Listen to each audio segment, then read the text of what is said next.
up? What up? Welcome to the Crown and Stitch podcast. My name is Nick Ingval with my guys Dexter and Keith to talk about some fitteds. We're going to talk about some side patches today, some what makes them good, what makes them desirable, what takes them over the top, what makes them must-haves. So before we get into that, what's good, fellas? How you guys doing? Yo, yo, yo. Squatchy gang in the building. White tee on. Squatchy gang, that's right. Ready to roll. I wanted the black tee tonight. That's crazy. I got this olive hoodie on, and me and Nick were pre-production. I was like, yo, I look like I'm like all the colors washed out on my screen. But I was like, I think I just got this dull ass olive hoodie on. This is making everything look super dull. Because the hat looks vibrant, right? It's making a pop. Making a pop. This right here looks like, sepia tone from like 1930s or something. All right. So before we get into the episode, I want to read, we haven't done this yet, but we do it on the other podcast within the sneaker history community and exhaust notes and all that stuff. So we got, looks like 5 ratings on Apple right now, but I'm going to start with the first one. AJ3 back in the day says, great start. Rumors have been flying about this podcast in the Discord for months. Glad it's finally here. It all started with the kid for me too. Looking forward to more eps. Shout out to AJ3 back in the day. Just actually had him leave a review on the Exhaust Notes podcast as well. So if you're enjoying the podcast, not only make sure you subscribe on YouTube, but leave us a review on Apple, follow us on Spotify, wherever you're taking it in. Give us some feedback. Let us know how we're doing, how we can improve, because really we want to make this something that you really, really enjoy. So appreciate all of you that have done that so far, though, and thanks for the support. We'll get into the future, more reviews in the future episodes. So if you got something interesting to tell us, that's a good spot to do it. So, where do we start? We start with what we're rocking on head right now, I think. All right. Yeah, sounds good to me. Go for it, Keith. I showed this off maybe a few episodes ago. This is I don't know if you can see the corduroy twins. This was from that mystery corduroy pack. Let me see if I can get the side patch on there. Got that Kirby like you, Nick, it's always hard to tell what side of my head the side patch is on. I'm looking at the camera, but it's the 30th anniversary purple underbrim. Yeah, that's dope. Super dope. Yep. Corduroy. Corduroy. Yeah, Kirby Puckett, man. Yay. Seriously. Yep. How about you, Dexter? All right, so I pulled this out last episode. This was my kicks and fits with the Jordan 1s. This is the Seattle Pilots Grape Swisher Suite. I finally got the pin in. I don't know if y'all can see that, but it's a little nice. It's a little dude. He's high as hell. His head's not even up. Does that have a chain on it too?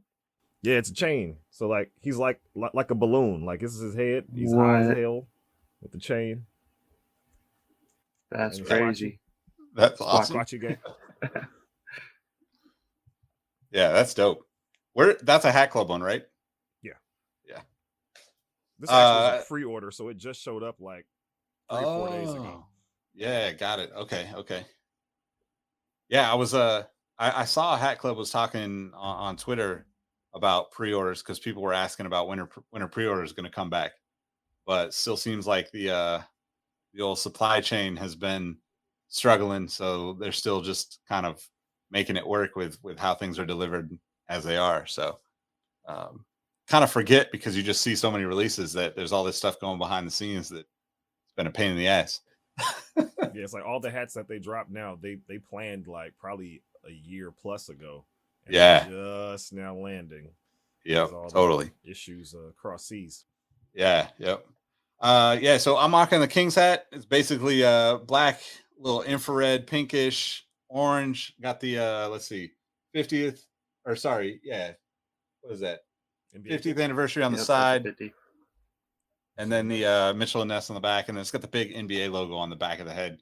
I'm not a big fan of like the massive logo on the back, but what can you do? When the colors are right, it's just one of those things. You got to overlook some things sometimes because the rest of it's too good.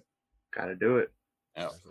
But all right, so this episode we want to talk specifically about side patches, and I think this is probably going to be an ongoing conversation, because inevitably like new shit comes out that we all love that like we don't even think about right now. So we want to talk about some of the side patches that we really like, some of the must-haves for ourselves, but also some of the things that just make a side patch actually good, regardless of whether you're into the team or not.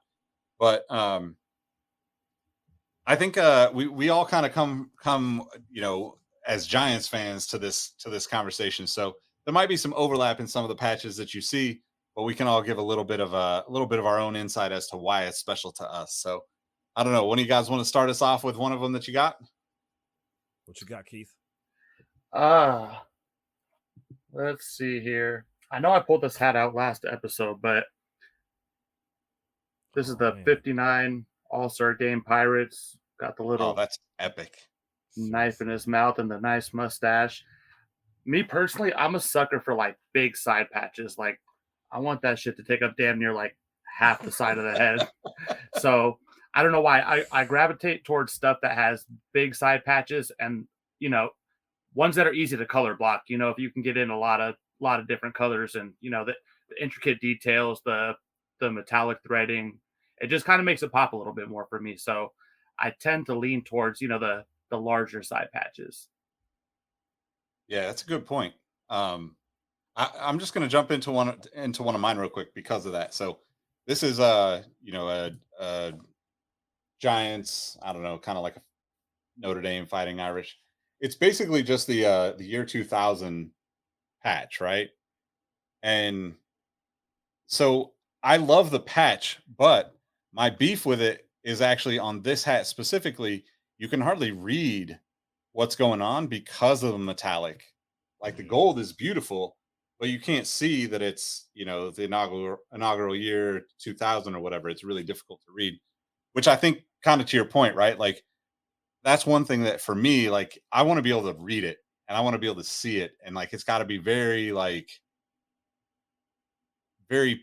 clear to me. I know that's not the right terminology, but like, I got to be able to like look at it and be like, oh, that's what it is, kind of. And I'll get into some of my other favorites, but that's one of those things that I don't think people take into account because especially if you're into hats, you already know some of these patches, right? Like we probably all could think of patches that we have multiples of on a hat, but sometimes the colors just don't pop the right way for you to actually see the depth of that logo on the side.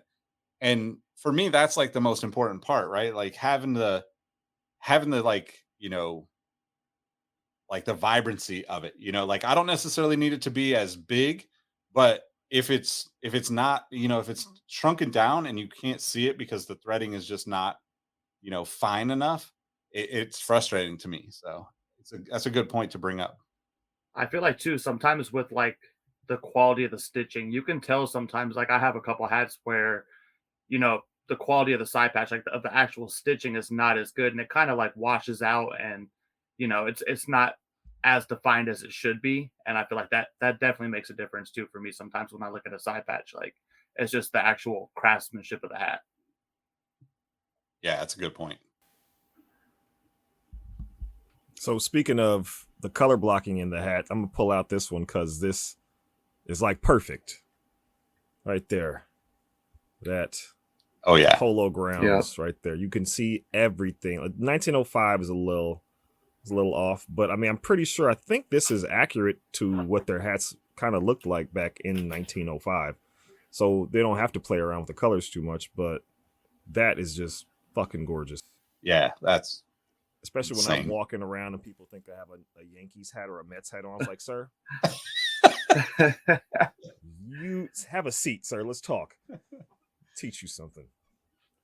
Well, and it's funny too because like to your point with that, like it's just like it's not overcomplicated, right? Like I love the details, but like you have to be able to understand the details and like see the whole thing, right? Like Yeah. that Pirates patch is the perfect example of like I would say what is like generally would be like an oversized patch, right? Like it's a little bit bigger than normal, but like the details make it to where you want it bigger. You want people to be able to see all of those little intricacies because they actually pop off really nicely because it's not too complicated. The colors don't like, you know, blend is not the right word, but sometimes, like colors, like sometimes hats look great with colors that are more are similar in palette, like where I think of like clothing wise, right? Like I'm very much like, you know, blacks, whites, and color pops, right? Like I'd rather keep it simple, but you know, stuff like, you know, kind of to Dexter's point, like the olive hoodie, right? And the shades of that, and some of the stuff that like, I don't know, Fear of God, Yeezy, some of those brands where they do like 10 different colors that are just slightly off. If you put all those together in an outfit, it looks super dope because you don't have little pieces. But if you put all that together in one little logo, it's almost impossible to like actually see what it's all about because there's not enough separation, you know. And to your point with that Polo Grounds one, you know, it just pops, right? Like everything you need to see comes right out at you from it. And I think that's like perfect. Like I don't know if you can get better than that almost. So Seriously, like it's up Mhm. there. what else we Are got? we, are we just gonna swing it back around? Yeah, let's do it. Bring it back around. Speaking of Yankees, I know that wasn't a Yankees hat, Dexter, but this is another one of my favorite side patches right here. Yeah, It's that's the that's 75th World Series. Man, Keith wasn't joking about these oversized patches. He's As big as they get. And the thing I like about this one too is they have that royal blue in there, and I barely Yeah. ever see any hats with the royal blue undervisor, but I don't know. It's just, a little bit different than most Yankees hats, and the royal blue on the side patch and on the undervisor, it kind of, I don't know, it just makes it pop and accentuates the actual color of the side patch, especially with the gold metallic, stitching around the outside. Yeah, that's a good touch. Good touch, definitely. All right. So I was telling these guys before that we were just talking about fitness. You was talking about baseball because baseball is they started the hat, the cap that you wore on the field. Well, I have this Seattle Seahawks hat that has a 10-year Seahawk patch on there. Well, that's actually a really dope logo too. Right? You don't get to Yeah. see this too often. This is, and just a nice little basic NFL shield. Yep. So something like that. Where it's the old school logo. But 10 years just can't. I don't think I've ever seen that side patch. There you go. Yeah. I mean, I There we definitely go. haven't seen it, but that's super dope. I mean, it's kind of interesting because like you don't really see like even with this King's hat, right? Like it's pretty like that's a pretty basic NBA logo, right? It's not like special to the team. Yeah. I think there's, I've got a couple of those with the Sacramento Proud on the side, but like it's just text. It's nothing unique. But I'm surprised that we haven't seen more fitteds for the other leagues go down the path of like side patches and stuff because all the leagues, at least in America, all the leagues go crazy with like the very like special patches and pins and all that stuff, all-star games and world championships and Super Bowls and all that. So it's kind of interesting. I mean, I wonder if I wonder if that has more to do with the brand that has the deal, right? Because New Era might not have the rights to make all NBA team hats, right? Like it might be very specific, kind of like this is a Mitchell and Ness hat, right? Mitchell and Ness has had, you know, retro basketball, you know, locked down for It's many, locked many away, years. Mm. Yeah. But I mean, yeah, I don't know. That's an interesting one. I It's probably something along those lines. Yeah. Like yeah, licensing and stuff like that, right? yeah. So Ness We're- probably just doesn't have access to historical stuff like that. Probably. Now, Yep. maybe they probably trying to negotiate it. It's like, yo, we they're killing us, man. Yeah. Oh, totally. Yeah. give Yeah. us everything.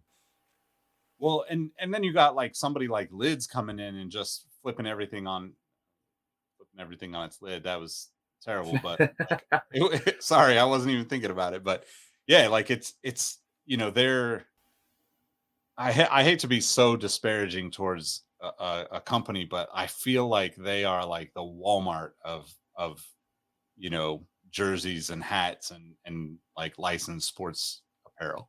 Like they take away all the uniqueness.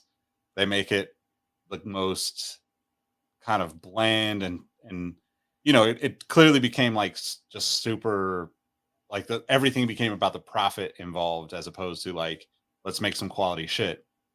And like you see it in the jerseys. If you've ever bought a Fanatics baseball jersey, especially, or some of the NBA stuff that they've done, the quality of the stuff is just like so disappointing for what you're used to as someone who is really passionate about it. Like, a Mitchell and Ness jersey might cost you $300, but you're going to be wowed when you pick it up because it's so damn heavy and so damn nice and double stitched, triple stitched. Every detail is on point. And sometimes it's worth paying that crazy price, sometimes it's not. But like when everything that comes from a company ends up being kind of washed out and a little just disappointing, I don't know, man. I just feel like it can't be good for the direction of everything if everything keeps falling under Fanatics. But like if you go buy a Brandon Belt jersey right now from Fanatics, basic one, not nothing anything crazy, just a basic jersey, and then you buy a Mitchell and Ness Will Clark jersey, it's like night and day. Yep. You can tell the difference for sure. Yep. Yeah, totally. Yeah, so I'll hop into another one here. Like this one you've seen on that before, but this is the 60th anniversary. Let me fix this real quick so I can actually show you. This is the 60th anniversary for the Giants. So if you're from or around the Bay ever, right? Perfect. You like that Golden Gate Bridge. Anytime you get the Golden Gate Bridge in the logo, it's, well, I take that back. Anytime other than when Nike does the Connect jerseys, it's a good thing. It's a great thing. But yeah, I'm not a huge fan of those, mainly because that logo that they did was very much like I don't want to say they just straight ripped it off, but it was really, really close to the stuff that Benny Gold did for years as a streetwear brand in San Francisco. So that was a little disappointing. But I think generally speaking, that 60th anniversary is probably I would say third or fourth top tier for me in terms of like side patches. I got a question real quick before we jump into the next one. How do you guys feel about loser patches? Like, say, for example, having like a 1999 World Series patch on a Braves hat instead of the Yankees. I know a lot of people kind of like shun that, and they don't give that much credibility to be wearing like a World Series winner or World Series side patch on the losing team's hat. Do you guys have any opinion on that at all? One close right now. I got a bunch of losers. Well, technically, Dexter's got the 89 one, right? I have A's and Giants. Yeah, I have Yeah. the winners and the losers. Yeah. I mean, I can understand where people feel on that, and like if you're a fan, right? If you're a Yankees fan in your example, hey, we won. Like that's bragging rights. We get to wear that. But at the same time, as a Giants fan who, went through the heartache for many, many years, I mean, shit, you got to celebrate the wins when you can. And not all the wins are World Series wins. Sometimes it's just getting there. That's a win, Because it used to be back in the day, it was about winning the pennant. If you won your league, that was almost a victory in itself. Then it was like, all right, then you go on. And if you win the World Series, great. But like, no, we beat everybody in our league, Yeah. Well, and like, I mean, if we're being frank, like, I'd rather beat the Dodgers than anybody else in the American League. Like that's, when the Giants and the Dodgers play in the playoffs, to me, that's the most important series of the year. I know that there's bigger trophies and bigger payouts for the World Series, but especially as somebody who's lived in the Bay and in LA and have friends on both sides of that battle, like that's where we are really, really passionate. We get into it, and I've said this before probably, but like the love-hate relationship with the Dodgers and the Giants for me is what makes it so good, right? Like I can't imagine, and this is just me luckily, coming out the womb in Northern California, I guess, and becoming a Giants fan.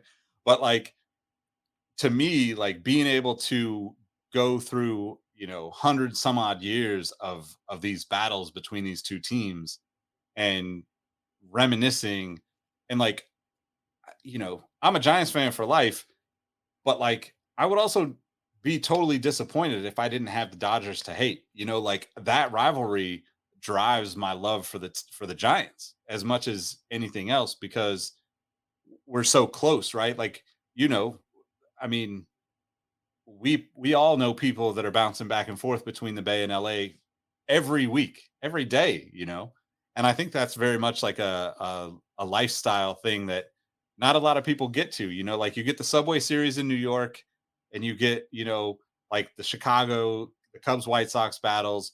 But like outside of that, like even down in Texas, the teams are spread out a little bit more. You don't have like that, like, they're not spread out necessarily in distance, but they're not as head to head longtime rivals. So for me, like I kind of view it through that lens of, you know, like Dexter said, a pennant's a pennant. Like we get to have that flag at the top of the pole in the outfield all season long because we won the pennant. Doesn't matter what we did after. But I totally understand it too. Like that's kind of where you would be able to poke and prod. Like in one hand, like yeah, like I want the bragging rights for the Giants, but if the Giants won, let's say somehow there was a Giants Dodgers World Series and the Giants won, I'd want to see people wearing the Dodgers with that World Series patch just so I could talk some shit. Exactly. You got to have that villain, right? Yeah. No, I asked too because like I have a Niners hat with the patch from the last Super Bowl, and it's like, man, after getting your heart ripped out after they lost, it's like, man, that hat doesn't even go on my head anymore. It's like every time I look about it, it's like PTSD or something. Oh yeah. Yep. But what's wild about the loser and winner patch situation is, like you said, Keith, a lot of people are like really kind of specific, and they're kind of like, yo, like, why'd you make this one with that, yada yada. But nobody says that about the Giants patch. Like you rarely see a 1990 World Series patch when the A's got swept, right? Yep. I don't think I've ever seen one. I've seen one or two, but it's rare. Like people don't really make that money, but they make this patch. This is everywhere. I have like 9 hats with this patch on there, multiple colors and everything. And this is perfect, right? That's And they lost. so It's good, fine. yeah. But it's fucking perfect. It's perfect. And the 1990 patch is the same, font, World Series, little diagonal cursive writing and everything. It doesn't say Battle of Bear, have the bridge on there, but this is by far my favorite patch. This is it. Yep. This is it right here. To me, that's perfection. Yeah. It doesn't get much better than that. Yeah. For me, And that also, one's for you children out there, it's on the left side. Yeah, good point. So You got to point that out. To which we think that means because this is what they wore. This is green underbill, white guts. This is how the hats were back in the day. Like this is what, if you went to buy a hat in Candlestick, this is what that hat would look like. It wouldn't have that patch on there. The jacket would have a patch, or you buy a pen with the patch, but this would be that hat. So we assume the reason why it's on the left side is because this is an authentic game worn-ish, as close as you can get to historic, accuracy.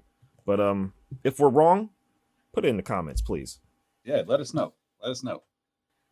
Yeah, I mean that one's definitely one of my favorites, just because the family story, my grandparents being at the game, like my grandma had, I mean, unfortunately she passed a few weeks ago, but my dad still has the concrete from like section 53 up there in the outfield at Candlestick, because it literally crumbled right there next to, like literally like 5-6 seats down from them was where it split, and you could go back years later and the rails were shifted like a solid 4 or 5 inches, because what are you going to do? You've got this giant concrete stadium. You can't change that stuff. It was just like, hey, smooth over the concrete that broke apart, and open up the ticket stands again. Let's get the people back in here. But yeah, that was a wild time, and such a such an interesting kind of point about baseball, like the World Series stuff. Like to Keith's point, I don't want to wear like a 2002 World Series patch. Like that's heartache, man. Like that's like you know the era that the Giants should have won a title and just couldn't make it happen. And It's a damn shame because Bonds was insane. yeah, He was I mean, nuts. yeah, He Crazy. had like what, a 500-foot home run. Every single one of them. yeah, seriously. Yeah. But yeah, I mean, I guess to that extent, this is another good one for this conversation. This is the Tell It Goodbye patch, 1960 to 1999 for Candlestick Park. That's Um, one of my favorites. yeah, I mean, it's crazy. Like I really, it sounds like I go to a lot of games, but honestly, like I go to like a couple every year, usually if I can. But I've been at like some of the craziest, or my family's been at some of the craziest, and you know, it's like that to me. The Tell It Goodbye patch. I went to the last. My dad is a huge Beatles fan, huge Beatles fan. I went to the last show, the last Paul McCartney show at Candlestick when they closed it down because it was like my dad had gotten tickets. I wasn't even living here at the time or living in California at the time, and I flew back home to go because it was like, oh, last show and it's Pops' favorite. Like I can't miss that.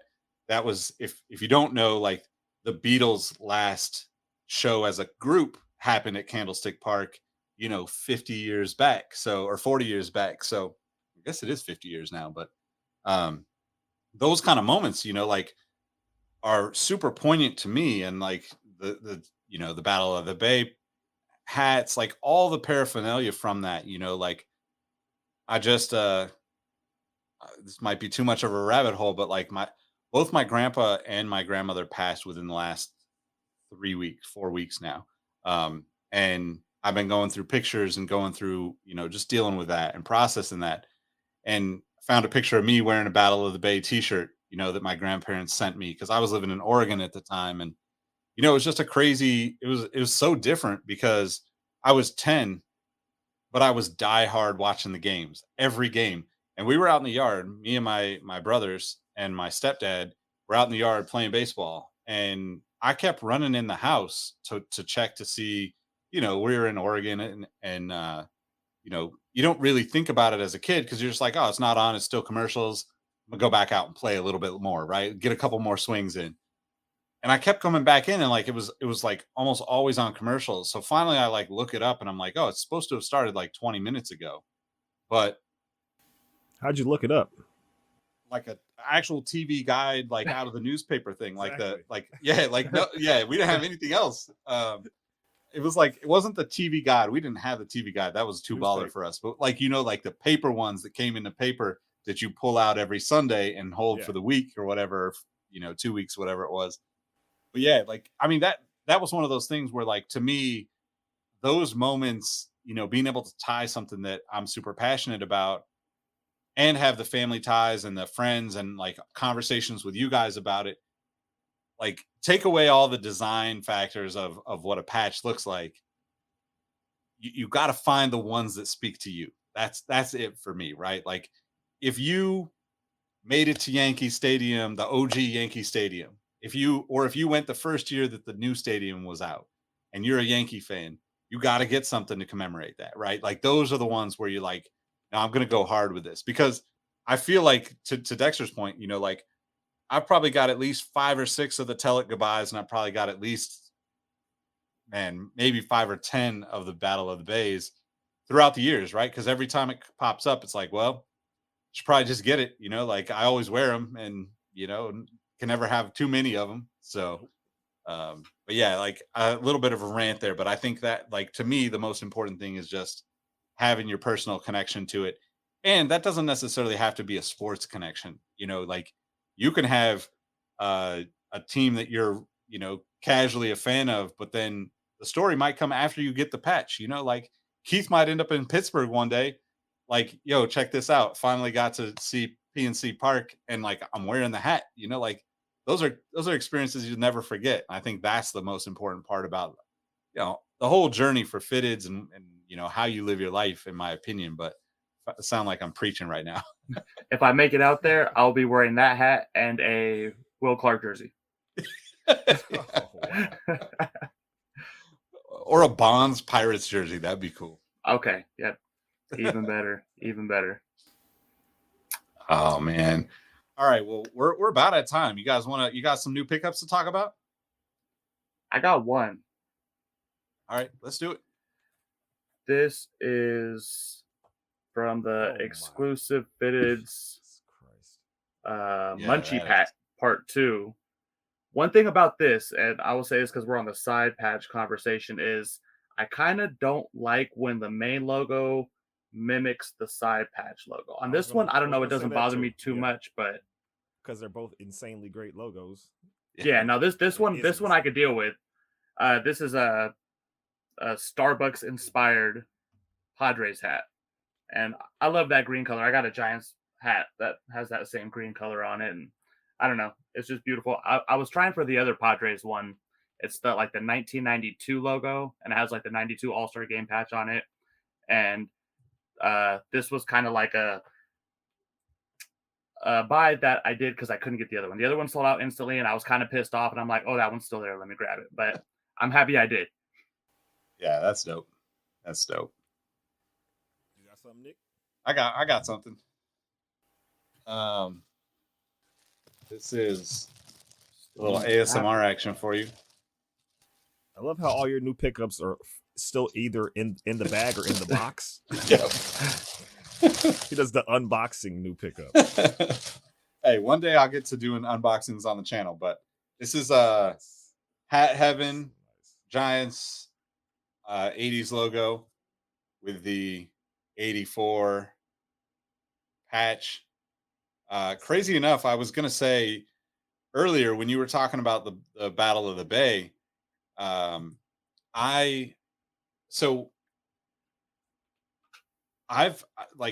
since about high school, I'll have to dig it out. I've had an 84 All-Star Game patch that I got. So for me, that's like mid 90s, right? So I bought the patch, and I was going to say it's interesting because the Battle of the Bay being on the left side makes me think about back in the day, you could buy patches, and when you would go to the games, you would see people, especially the old crazy dudes, with pins all over their hats or tons of patches sewn in. And so I can't remember how I got that, but I've had it and I've been saving it.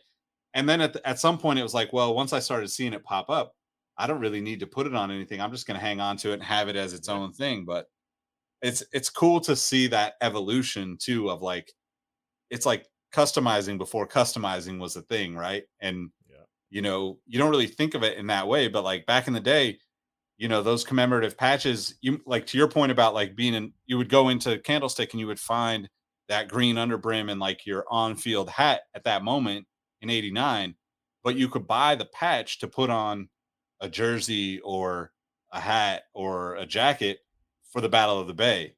And it's kind of evolved into pins right now. Pins are the things that you go after separately and kind of collect alongside of fitteds, which is interesting. So, but yeah, that's my latest from Hat Heaven. Joe put me onto that one, shot me a text. So thankfully I was able to get it before it sold out. Thank you, Joe. I feel like Joe, you're going to hear me thanking Joe in almost every episode because I'm just appreciative of him. That's all I can say. That's the assist master right there. Yeah. Yep. John Stockton. Yep. You got any new pickups, Dexter? Also a Hat Heaven. Oh, nice. Yes. 2012 World Series World Champions. So a little baby blue with the orange. Might be a kicks and fits for these coming soon. But yeah, That's I'm a nice not crazy over this logo, but That's why we won our championships with it. Yeah. So there we go. Yeah, can't complain about that. I feel like you don't see that logo, that side patch often either. I've only, Nope. seen that a handful of times. It's not one of like the mainstays as far as giant side patches. So that's cool. It's pretty unique. Yeah. Do we want to do a kicks and fits before we get out of here? Let's do it. Yeah. Let's do it. Let's do it. All right. I'm gonna let Keith hop on and take over then. All right. Today we have True Blue Jordan 3s. And Blue Jays. Just like the red hits from like the inside of the tongue and on the Jumpman right there. And plot twist. Snapback. Ooh. Green under. All right. I haven't pulled one out yet, so I figured I was like, man, we can't go with the fitteds all the time. No. You know, that's like something I would expect to see from John Ratner. You know, we got to get him on and have him talk about that, because it's up there near Toronto. Yeah, that's a good one. I don't have my actual shoes with me, but you can imagine this hat that I'm wearing right here with some infrared 90s. I also got the orange, the total. What is it? The total orange. Is it total orange? I forget what orange it is. Air Max 90s. Kind of goes with both because it's kind of got both colors on it, which is a weird thing to say and think about. But I was wearing the infrareds today, so that's why I got this hat on. But yeah. Next time you got to wear one of each shoe. You need the total orange on one foot and the infrared 90 on the other. Yeah, there you go. Oh man, what do you got, Dexter? So this Orioles hat right here, Gold Diggers, with the big 1960, what is that, 66 World Series logo with a little birdie on there, and Jordan 11 cap and gown, black with black. All blacked out. Yeah, that's good. All black. There we go. Yeah. I approve of the large side patch too. Very nice. Humongous side patch, yes. That's right. All right, what else we got before we get out of here? You got anything obscure for us, Dexter? I do. You're going to have to cut away from me, though, Nick. Talk to the people. Give me 30 seconds. All right. So, Dexter will be back. But I think if you have not, make sure that you subscribe to us on YouTube.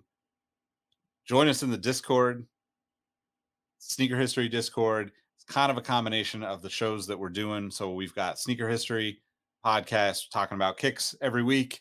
We got some good interviews that just dropped and another one coming for that one. And then we've got Exhaust Notes, which is a Formula One podcast. But all of those kind of communities exist in the same place in the Discord, right? So there's a lot of crossover. So what I love about it is that you can learn a lot from all these different things. So like, you might not be into fitteds right now. You might not be into Formula One right now, but we're going to mix it up. And I'm going to start bringing out some hats from Formula One, which are going to be even more interesting. So we're going to get some creative connections between all of these things that don't seem like they're really connected. But I think we got Dexter back. So have you seen the fitted channel in the Discord popping off though? Yeah, it's been going good. They've been going hard in there. Yeah. All right, Dexter, you ready? I'm ready. All right. So it's a regular black beanie, right? In case it gets real cold, right? So if you want to hit the slopes, or you can also, it's a ski mask. Yes. There's the eyes. There we go. So there we go. With the glasses. I love it. That's right. That is pretty obscure. So in case you want to hit up 7-Eleven and, get you a couple dollars, or in case you want to hit the slopes. 2 for my special. I've had this since like the 90s. This is an actual original ski mask. I know people like make custom fashion ski masks. This is not that. This is the real deal. Yeah, that's dope. It's so funny because I don't even think about seeing that now. Like, I don't know. Can you even just buy like the regular ones anymore? I feel like. No, they're all like high end. Yeah, right. It's crazy. Yeah.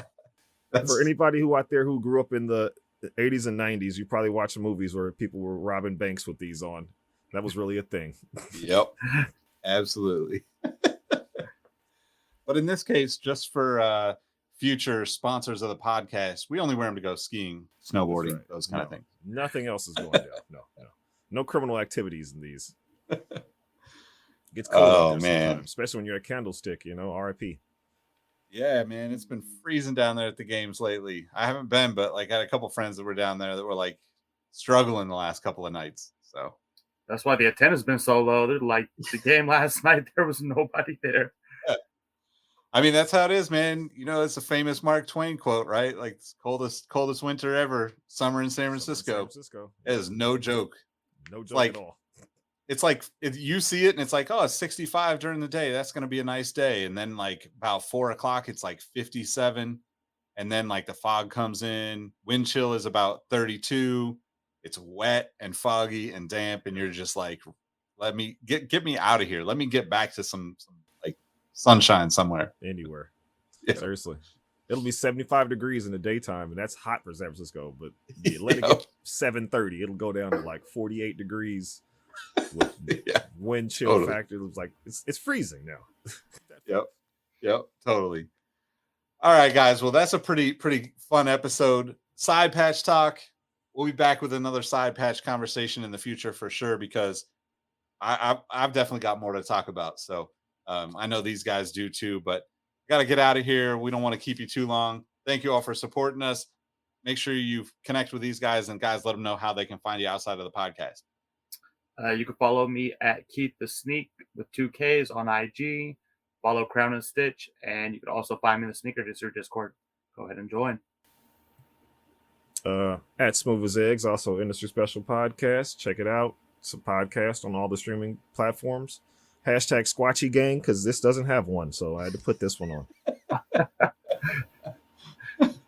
Right on. I'm at Nick Engvall on all the platforms, at Sneaker History, at Crown and Stitch, at Exhaust Notes FM, and in the Discord, linked in the description below, wherever you're watching or listening to this. Thank you all for supporting us. We appreciate y'all. We'll catch you in the next one. Peace. Peace.